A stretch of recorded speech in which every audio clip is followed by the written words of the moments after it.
Hvernig að spila svona körfu í hjólastól? Bara gaman. Já, mjög gaman og smá áhugavert. Hvernig þá?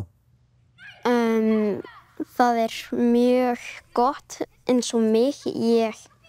Ég slæmur í þannig fótnum þess vegna ég hef æfið venjulegan körfubolta.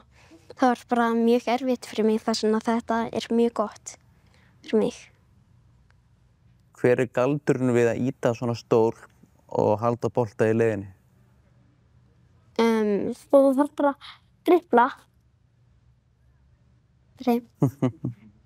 Og líka við höfum stundum svona belti sem heldur manni uppi þess vegna þá getur maður setið svona boltan þar til þess að þann mun ekki frá af. Hvað vil ég segja við krakkana sem vilja prófa þessa íþrótt? Bara prófa og sjá hvort það finnst gaman eða ekki.